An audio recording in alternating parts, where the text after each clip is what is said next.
नमस्कार. मी भगवंत कुलकर्णी. ग्रॅज्युएट्स या चॅनलवर तुमचं सगळ्यांचं खूप स्वागत आहे. हे चॅनल आपण बऱ्याच दिवसापासून सुरू केलं होतं, पण आपण ह्या चॅनलवर शक्यतो म्हणजे जे 2-4 व्हिडिओ बनवले ते सगळे इंग्लिशमध्ये बनवले. बऱ्याच लोकांची इच्छा होती की या ग्रॅज्युएट्स चॅनलवर आपण काय म्हणतात त्याला, मराठी आणि हिंदीमध्ये सुद्धा आपण हे काढावं. तर वेगळं वेगळं चॅनल काढण्यापेक्षा ग्रॅज्युएट्स ह्या माध्यमातून इंग्लिश, मराठी आणखीन हिंदी या तिन्ही भाषेमध्ये आपण हे चॅनल सुरू करत आहोत. म्हणजे परत आपण ह्याच्यावर व्हिडिओ सुरू करत आहोत. आजचा विषय म्हणजे या ग्रॅज्युएट्स चॅनलच्या बाबतीत की आपण हे ग्रॅज्युएट्स चॅनल सुरू केलेलं आहे, हे बेसिकली जे पदवीधर लोक आहेत, या पदवीधर लोकांसाठी आपण हे ग्रॅज्युएट्स चॅनल सुरू केलेलं आहे.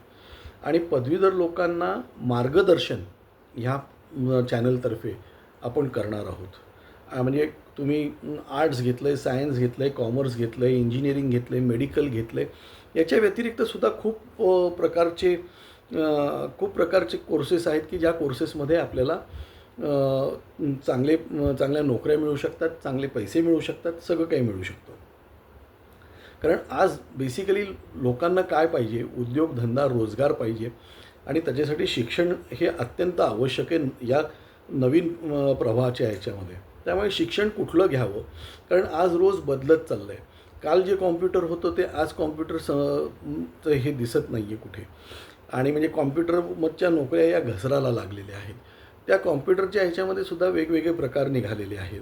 म्हणजे पूर्वी इकडच्या कंपन्या बाहेरच्या देशातली कामं करत होती, आता बाहेरच्या देशातली ज्या मोठ्या कंपन्या आहेत त्याच इथे येऊन मोठ्या प्रमाणावर कामं करतात. म्हणजे त्यांचीच कामं इथे बसून करतात. जवळजवळ 1800 त्याला GCC म्हणतात. काय तर त्या जवळजवळ 1800 कंपन्या जगभरातल्या मोठ्या यांनी हिंदुस्थानामध्ये येऊन स्वतःची सेंटर्स उभी करून इथे ऑफिसेस उघडलेली आहेत. मोठी ऑफिसेस उघडलेली आहेत. त्याच्यात पुणे, बंगलोर, हैदराबाद या मोठ्या प्रमाणावर आणि चेन्नईमध्ये सुद्धा इथे मोठ्या प्रमाणावर या सगळ्या GCC कंपन्या उघडल्या जातात. तसंच आज आपल्याकडे फक्त बघितलं तर म्हणजे पूर्वीच्या याच्यात किंवा इवन आत्तासुद्धा माणसाला मेडिकल आणि इंजिनिअरिंगमध्येच सगळं आयुष्य आहे असं वाटतं. त्यामुळे याच्यातच सगळा पैसा आहे. आता मेडिकल या याच्यामध्ये 100% आहे, त्याच्यामध्ये काही दुमत नाही आहे. पण मेडिकललासुद्धा भरपूर खर्च आहे, भरपूर अभ्यास करावा लागतो आणि सगळ्यांनाच तेवढा खर्च किंवा तेवढा अभ्यास हा जमत नाही. तसंच इंजिनिअरिंगसुद्धा आज एवढे इंजिनियर्स झालेले आहेत, प्रत्येक 60% इंजिनिअरांना, 63% इंजिनिअरांना नोकऱ्या मिळत नाही आहेत. काय म्हणजे अगदी आत्ताच्या ह्याच्यात तर काही मोठ्या म्हणजे मी त्या कुठल्या इन्स्टिट्यूटची नावं घेत नाहीत, पण मोठ्या इन्स्टिट्यूटच्या लोकांनासुद्धा नोकऱ्या मिळणं आता प्रॉब्लेम झालेला आहे. तर हा झाला इंजिनिअरिंग मेडिकलचा. पण ह्याच्यामध्ये मेडिकलचा विषय. आता ह्याच्यामध्ये पण कसं आहे की मॅनेजमेंट पूर्वी म्हणजे मी जेव्हा MBA केलं त्यावेळेस MBAमध्ये पर्सनल मॅनेजमेंट, फायनान्स मॅनेजमेंट आणखीन मार्केटिंग मॅनेजमेंट या प्रामुख्याने 3च ह्या गोष्टी होत्या. आता MBAमध्ये सुद्धा खूप मोठी ऑप्शन्स निघायला लागलेली आहेत. त्याच्यामध्ये अगदी फायनान्समध्ये म्हटलं तर फायनान्समध्ये मल्टिपल ऑप्शन्स निघालेले लागले.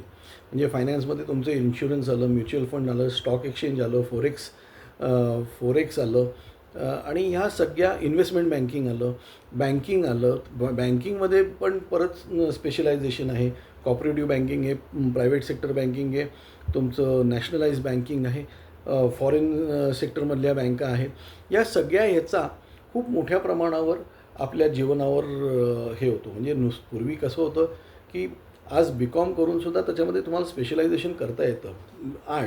आर्ट्समध्ये काय करता येऊ शकतं, इकॉनॉमिक्स आहे, फिजिक्स आहे, संस्कृत एक विषय आहे आर्ट्समध्ये की ज्याला आज 450 संस्कृतच्या कॉलेजेसमधल्या वेकन्सीज आहेत, पण तिथे भरायला लोक नाही आहेत. अशी सगळी परिस्थिती निर्माण झालेली आहे. या ग्रॅज्युएट्स या चॅनल यामार्फत आपण बेसिकली कुठली कॉलेजेस आहेत, काय करायला पाहिजे, सध्या कुठल्या ह्याला वेटेज आहे. जसं आता कायद्यामध्ये सुद्धा अनेक स्पेशलायझेशन आहे. पूर्वी कसं होतं सिव्हिल किंवा क्रिमिनल, आता कायद्यामध्ये सुद्धा सिव्हिल, क्रिमिनल झालं, त्याच्यामध्ये बँकिंग आलं, DRT आलं, इकॉनॉमिक ऑफेन्स विंग हा वेगळा एक विषय आलेला आहे. ग्रीन ट्रायब्युनल आहे, शेतकऱ्यांचे हे वेगळे आहेत, कॉपरेटिव्ह कोर्टाचा स्पेशलायझेशन वेगळं आहे, शिपिंगचं स्पेशलायझेशन वेगळे आहे, त्याच्यामध्ये शिपिंगमध्ये सुद्धा पोर्ट्स शिपिंग या गोष्टी आलेल्या आहेत. तसंच एअरपोर्ट ऑथॉरिटीजचे कायदे वेगळे आहेत. कॉन्स्टिट्युशनल एक्सपर्ट हा एक वेगळा विषय आहे. असा अनेक आयाम ह्या काय म्हणतात कायद्याच्या याच्यामध्ये आहेत. त्याच्यातसुद्धा सुप्रीम कोर्टमध्ये वकिली करणं, हायकोर्टमध्ये वकिली करणं, आणखीन तुमच्या डिस्ट्रिक्ट कोर्टमध्ये किंवा त्याच्या खालच्या कोर्टांमध्ये वकिली करणं हा एक खूप मोठा विषय आहे.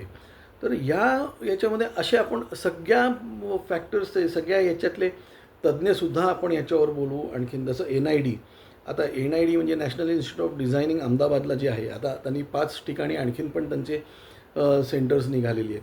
तर या डिझाईन क्षेत्रामध्ये काय आहे, काय नाही आहे, म्हणजे कुठल्या कुठल्या प्रकारचे, आता बूट बनवायचं सुद्धा डिझाईन आहे, टेक्स्टाईल डिझायनिंग आहे, असा खूप मोठा वास्ट शिक्षण हा एक मोठा हे झालेला आहे. आणि आज काय झालेलं आहे, आपली 150 कोटीची जनता आहे. या 150 कोटीच्या जनतेला आपल्याला 150 कोटीच्या जनतेपैकी साधारणतः माझ्या माहितीप्रमाणे एक 50 ते 60 कोटी हे युवक आहेत. 25च्या आसपासमधली हा युवक वर्ग आहे.